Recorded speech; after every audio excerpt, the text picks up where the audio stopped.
Hi guys, good day. For the first time na vlog, ano daw lagi natin siya nakita kasama sa mga vlog ko. First time na mapilit ako siya, pilitan nito ang hila. Yay! Ako sa isang Would You Rather game.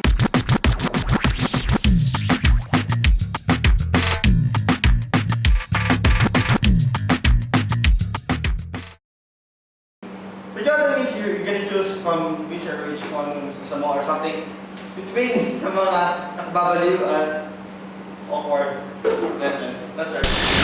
Ate, would you rather, kung saka, kailangan mo pumili. Wala kang choice. Pili ka.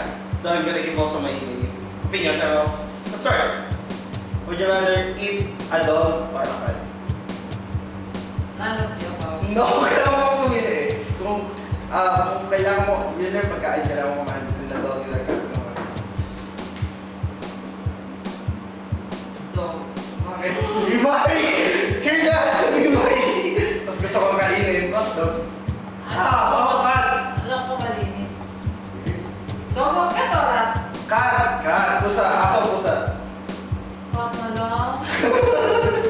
Bakit isip? Ayoko naawa kami. Mahala na ako sa I don't know bakit cat, pero Normal kasi yung cat sa siopaw.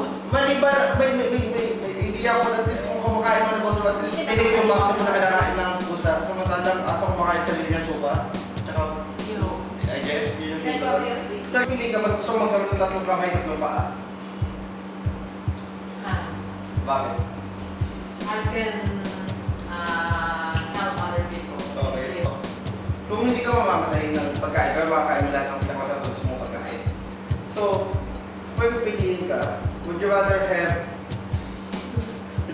sex every day without food in the rest of your life? Or would you rather have food every day without sex? Food. Why? Mas mabubuhay ako sa food kaysa sex. Kahit wala at all. Yes.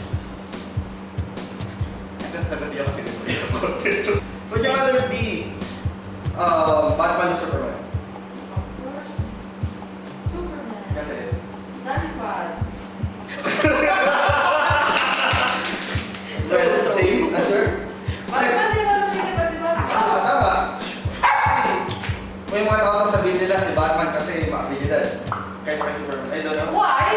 Eh kasi, tao lang siya pero sa dami ng galit niya, mayaman si Superman. Mayaman si Batman. Alien si Superman. Kahit na, basta lumilipad. Okay.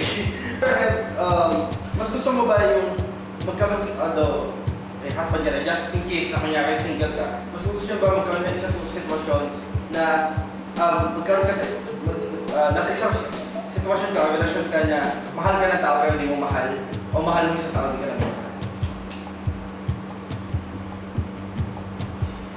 Going back to the One who loves you. Yeah! Yeah! To the man you love. Tama. So, Ako? not to belong to someone else, but the right one comes along. Bakit ngayon? I had my right one. Correct. But just in case, isang sitwasyon na gano'n, Oy! ano sa tingin mo yung mas pipiliin mo? Yung nasa sitwasyon ka na mahal, kung yung tao pero hindi ka naman yung mahal? Or Yung tao mahal ako.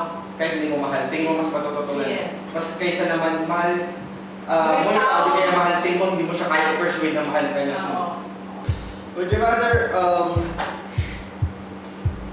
kung may ikikis ka, no partner ka na pipili mo ba ikis or hindi yung other armpit or toe? May isang pattern. Pag-hindi ko No. No? Hindi.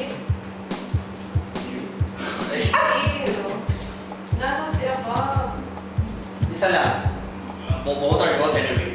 Kunyari hinuli ka ng isang tribe. Oo. Kailangan mo i-kiss yung kilikili o Kaya yung sa paa. ano pa, makalaya ka. Kili na lang. Toes na lang. Kili na lang. Chili na lang. Hindi. Yes. Eh, paano kung tumapak siya sa pupo? Still, feeling na ghost lang. Kahit hindi siya umapag na sa pupoy, nakapaayan eh. Kaya po. Naka-shoes pa, nakakulong na sa sapatos.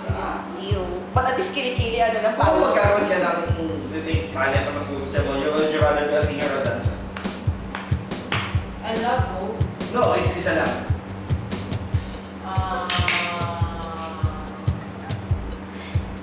Singer. Sino? Yeah. Gusto mo yung... Would you rather be blind or rather be deaf? Bingi o bulag? Bingi na lang. Kasi, kahit... Wait, I can communicate How? even I'm deaf. How will you communicate? By writing. You can communicate with I- if you're blind. No, I cannot read their ano. Instead, you can hear them. Oh, still, I like to be Would you rather fart, fire? Okay lang ba sa gusto bang umutot ng apoy o umihi ng gasolina? Gasol! Hindi na. Pwede ka Yayaman natin yan. Would you rather be a unicorn or a dragon? Mas cute ang unicorn. Mas cute ang unicorn. Kaya lang, ewan ko, there's something na cool sa pagiging dragon na hindi ko ka na. Ano, don't like bro. So, for last, kung